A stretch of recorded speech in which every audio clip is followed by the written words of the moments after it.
Hello, this is Billy Jack. You know, this is my kind of life. You know, the nature, the beautiful animals, the horses, the trees, the birds singing, all the fresh air. That's where I'm at. I don't smoke, drink, or take drugs. I work out 6 days a week, and now I'm here in the WWF. It's the World Wrestling Federation. And believe me, I know full well this is where the stiffest and the toughest competition is. And I'll be looking forward to meeting you all here in the WWF. And we welcome you to another edition of This Is Wrestling Dark Side of the Ring edition. Lee Versage and Zach McGibbon with you. And Zach, today the subject, truth, lies, and Billy Jack Haynes. Three words I didn't know went together, but we'll see if they do after we review the episode. How are you? Doing pretty good, Mr. Versage. Yeah, it's Billy Jack Haynes has been an interesting character, to say the least, especially in the last couple of decades when it comes to his shoot interviews and all the wild stories that he's put out there. And obviously, we're able to take a listen to it as well when he was on his Dark Side of the Ring episode. So interested to break this one down and see if we can come to some sort of sense of Billy Jack Haynes. So this was a really interesting episode for me because, like a lot of people, I remember Billy Jack Haynes. I remember him not only in the WWF at the time, but I remember him as a big part in the Portland scene, which was a big territory at the time. And I always used to watch Pro Wrestling Plus with the late, great Ed Whalen. And it was a show that went across and did, basically, it was an hour show of highlights of the different territories, which always saw Billy Jack Haynes on that. And Zach, your first impressions of what you knew of Billy Jack Haynes, like, I don't know if you have that. Like, for me, I did. I remember him just sort of as a big muscle guy, one of the big guys in the Oregon area, one of the top guys. I first kind of knew him as, like, if Ric Flair would go into that territory or some other big name would go into that territory, they'd probably wrestle Billy Jack Haynes in the main event. And then he came to WWE and was part of WrestleMania 3 against Hercules. And then he kind of disappeared. And that was my thought of Billy Jack Haynes, to be honest, before this episode and before you kind of read a lot of things in the after wrestling life for Billy Jack Haynes. What did you know of him wrestling wise? I didn't know too much about him wrestling-wise when I was starting to kind of learn about him. My first sort of exposure to him would have been, going back and watching, as you mentioned, WrestleMania 3 and seeing him on the card there against Hercules. So his time in the WWE was kind of the first foray into Billy Jack Haynes for me. And then, over time, you learn about, as you mentioned, his time in Oregon, specifically Portland, obviously, and where he would have his biggest success as a wrestler in Portland. So, yeah, Billy Jack Haynes was somebody that, like, I was aware, like, you look at him and he's got an incredible look for a pro wrestler. Just certainly looking very jacked and had, I don't want to say a presence, but he's certainly, like, out of the looks that you would see in pro wrestling, especially in the 80s at that time, he was somebody that kind of fit the billing.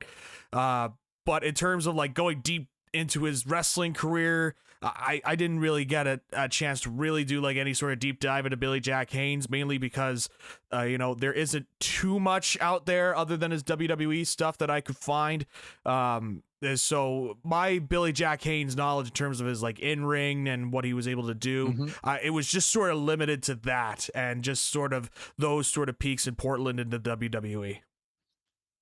Yeah, and that was mine too. Like, it really was, okay, here's this Jack guy. To me, he didn't have a lot of talent, but he was, and a lot of people reference this in the episode, he was like a perfect Vince guy. Yeah. Right? Because he was so jacked. He had a bit of a look to him, and he had this, real, kind of scary thing about him. And I think for me, that's all I knew until he faded away. And he was in the WWF at that time for about 2 years.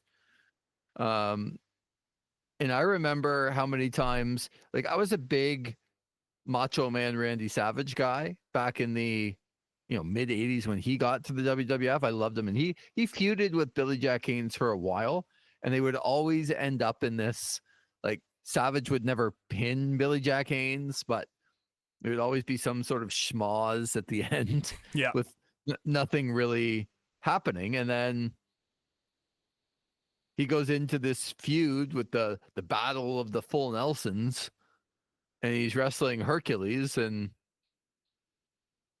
that was it. Like, it just seemed like I didn't know a whole lot about him. I actually forgot about the stuff with Ken Patera a little bit later on in his tenure, like after that. But boy, that getting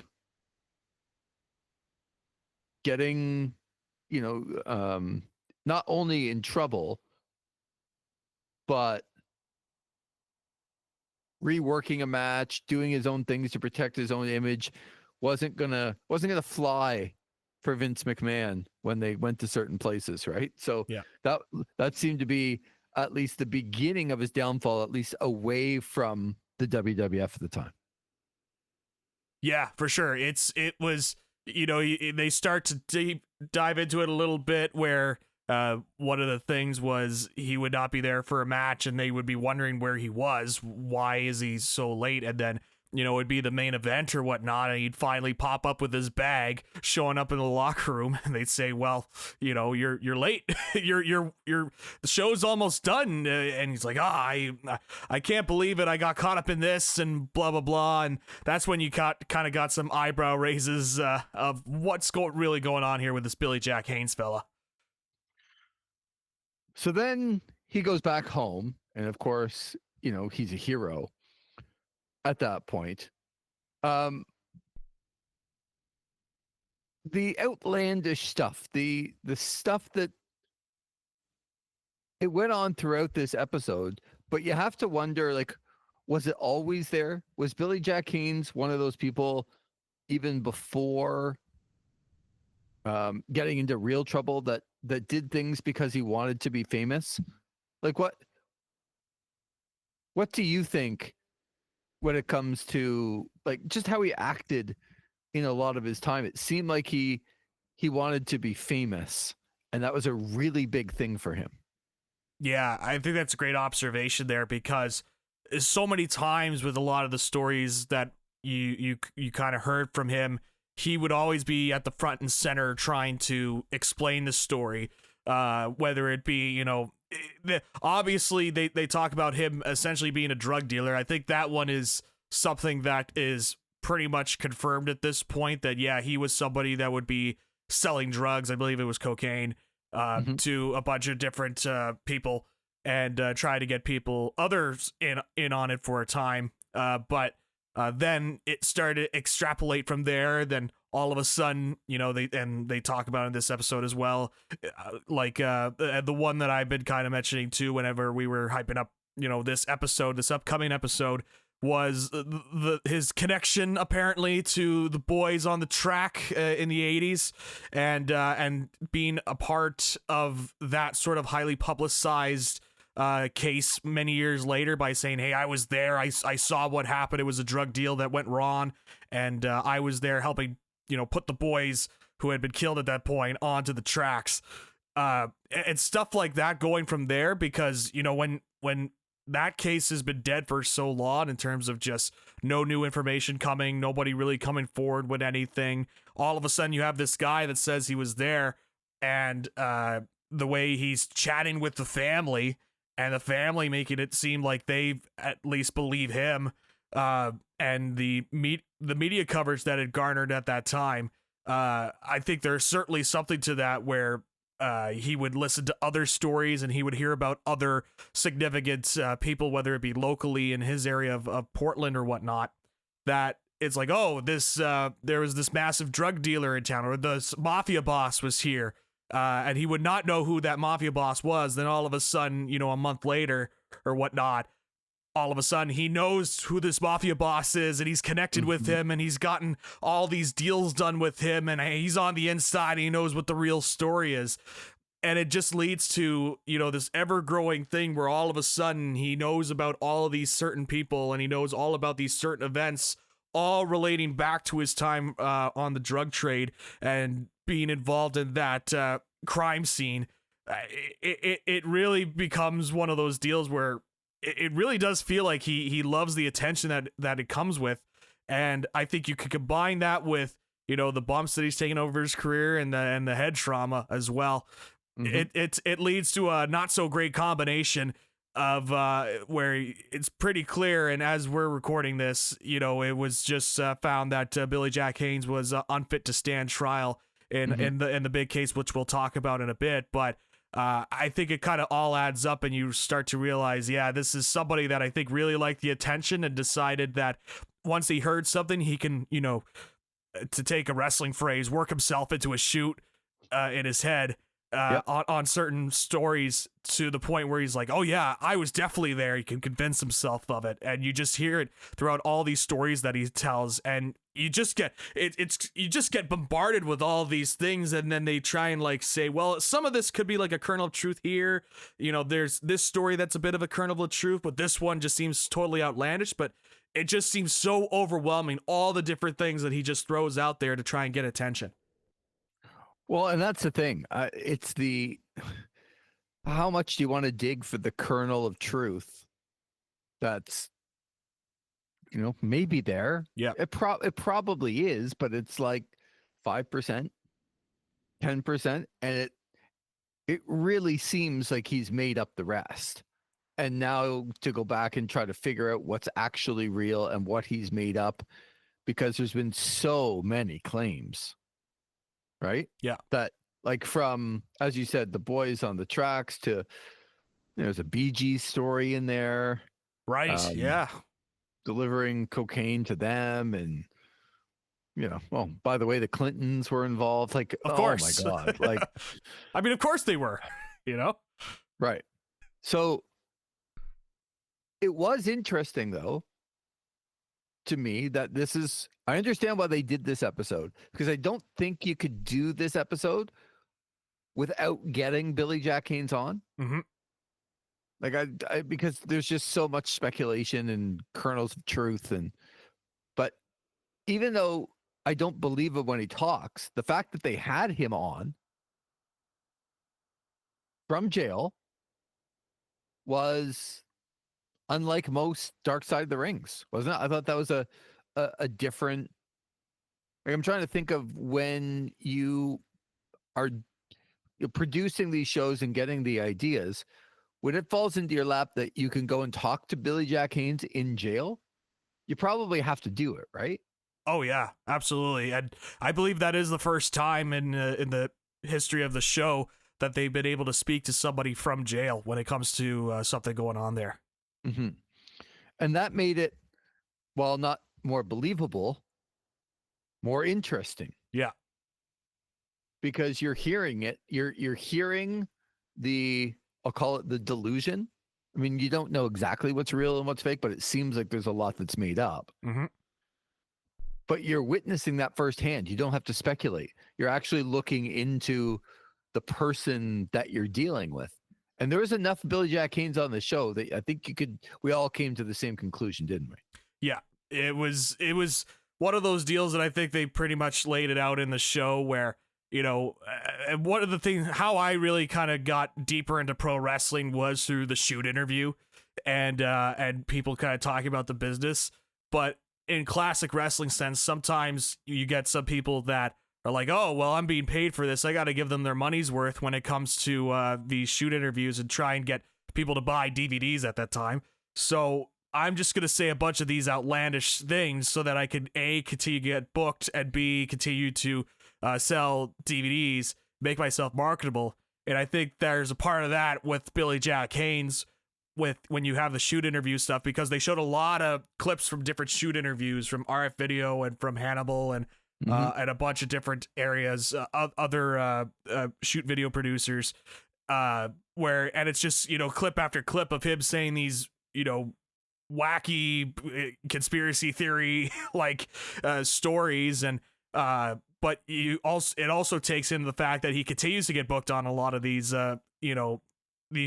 continues to get booked for these shoot interviews and just continue to say these stories. And I think that kind of goes back to the point of, this guy wanted to have some attention on him so that he could, at the end of the day, the basic thing with a lot of these wrestlers is trying to make money. And in his mind, this was how he's going to make his money. What's the biggest takeaway that you had from the life after wrestling for Billy Jack Haynes before we talk about the case itself that he's involved in right now? I mean, in terms of after wrestling, it's very clear that this was a guy trying to survive in whatever way that he could. And, obviously he couldn't physically be in the ring anymore. He's not able to do matches. And so his way of trying to survive, again, is through the shoot interview circuit and doing appearances and whatnot. But it's pretty clear that, as the years kind of go along and the delusions kind of continue to increase, that he really starts to turn off a lot of people in the industry and people that were close. I mean, they told the story about, with the Cauliflower Alley Club and the alleged fraud that they were essentially doing against the Cauliflower Alley Club. B. Brian Blair. Yeah, B. Brian Blair's. I think he's still the head of the Cauliflower Alley Club, if I'm not mistaken. And so they talk about that, trying to take funds from that, and some of the other people that he came up with that he was friends with on the Oregon scene, just kind of turning him off from those people as well. It just seems like a guy that never was able to make the adjustment at all post wrestling. And just decided, well, this is something that I'm going to do to try and keep myself relevant when it comes to the shoot interview stuff. I agree. I think it's a combination of not knowing what to do because he was always just a wrestler. Yep. And he didn't know what to do afterwards. And I want to make this clear. I don't feel bad for him at all. But I say, like, it's definitely a story that reminds you of other stories where wrestlers, that's all they know, and then they don't know what to do once they're out of the game. And I think there's a combination here from him getting involved with bad people for most of his life, not knowing what to do after wrestling, and the idea of relevancy to him was the most important thing no matter what. Yeah. So no matter what you had to do, I have to do something to stay relevant. And I think, I don't think they explored it enough with the, is it CTE? Is it just delusion? Whatever is there, but you'd have to think that one has something to do with the other. I don't think they explored this part of the show enough for me, because it seems like it's a bit of a brain injury. Yeah. But when you have somebody like that, I think it's a combination of all of it. The brain going away, the idea of staying relevant no matter what. And once you start telling these lies, doesn't it seem like it just manifests itself? Like, well, I've told 10 lies. Why don't I just tell 20? Yeah. And they get bigger and bigger and bigger and bigger. Yeah. And you just keep doing it. You work yourself into a shoot. So then we get into what you referenced earlier, where he starts a relationship with a woman of his, was the mother of his friend. Yes. And unfortunately, his friend passed away. And when his friend passed away, they got married. And a lot of people thought that he was using her because she was 15 years older. And this one to me gets a little, you have somebody that does not have their right mind, and they're looking after somebody that, look, there's a personal connection with me here. in dealing with things in my family that are kind of Alzheimer's, dementia related. Mhm. But when you have somebody that, I think it's fair to say that Billy Jack Haynes didn't have all of his mind, unless he's just fooling everybody, which is a possibility, I suppose. But it doesn't seem like it. And you have somebody that's not in their right mind taking care of somebody who might not have a mind at all. And boy, that's a dangerous, dangerous position to be in for everybody. And it seems like this is what's playing out. Like, he is now in jail for the second-degree murder for killing his 85-year-old wife. As you mentioned, it was just come to light the last few days that he is unfit to stand trial. Now, that doesn't mean that he will always be unfit. It just means he will be forced to go be evaluated to see if it's possible that at some point he can do this. Right. But it's hard not, and look, the show sometimes leads you in a direction to make an assumption, and you have to be a little bit better than that, but it certainly does lead you in a direction that somebody not in their right mind that loves the attention might have done something bad to, in his mind, maybe help the wife, but that's not how real life is. So he is currently sitting in jail awaiting trial and now is unfit to have trial now, so he'll go to a hospital and be evaluated. It's a really sad end because I don't know for him that he's ever going to get out of this system, right? He's going to be in the hospital, he's going to be in jail, he's going to be accused, and that's probably where his life is going to go for the rest of his life at this point. Yeah, it certainly seems that way. It's just the way that it kind of played out as they showed on the show. It's just sad at the end, right? You've got a case of two people in the case of his wife who is suffering from dementia, and Billy Jack Haynes, who we never really have had an official diagnosis other than what we know now in terms of him being mentally unfit to proceed with the case.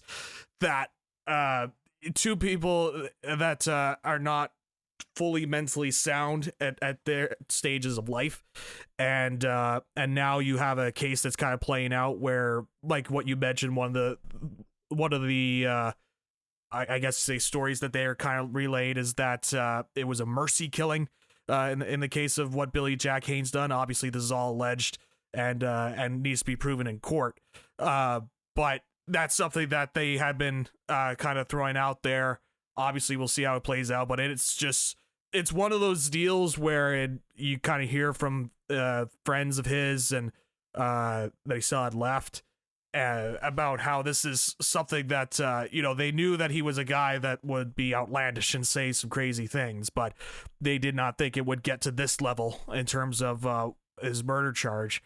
So it really is just a sad situation at the end of it all, that it has culminated in this, where a woman is dead, and now Billy Jack Haynes has to, and I agree with you here, Lee. I think this is going to be something where it's just going to follow him for the rest of his life, and something that is going to be, he's probably going to be sitting in a jail cell or some sort of, institution for the rest of his life too, the way that it's playing out. But obviously his trial's slated to start in December 2025. Obviously with the way that the legal proceedings are, that could change, but it's just tragic at the end how this is how it all eventually led to. Yeah, there is no happy ending here for anybody.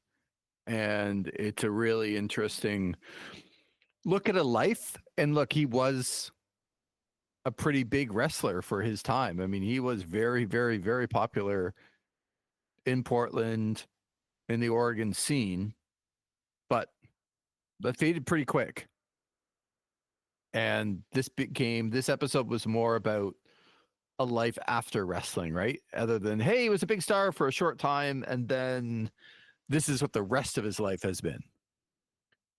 But to me, it kind of epitomizes in a lot of ways what Dark Side of the Ring covers and the stories that we don't hear all that often. Hey, this guy was famous for a minute, and then look at what's happened for the rest of his life. And it's not good. And I think back to some of those crazy shoot interviews that he was doing, and his hair and his outlandish look and his outlandish statements and things that he would just go on and on about. And you're like, there's just no way that all of that's true. Like, it becomes almost comedic. Yeah. At that point, that you're like, well, there's just no way. Who would ever believe this stuff? And then, it's an industry where when people say outlandish things, you want them on your screen. But some of me is like, I don't know that people did him any favors by having him on. Oh, let's get Billy Jack Haynes on. He'll say a whole bunch of outlandish things and we can become more popular. Yeah. Not great. So yeah, it's a sad, tragic ending because there's no winners here. I mean, his wife is dead. The son, not because necessarily of Billy Jack, is dead. There's kids that were on a track that were dead. He's not going anywhere in his life. There's not a lot of winners in this one, is there, Zach?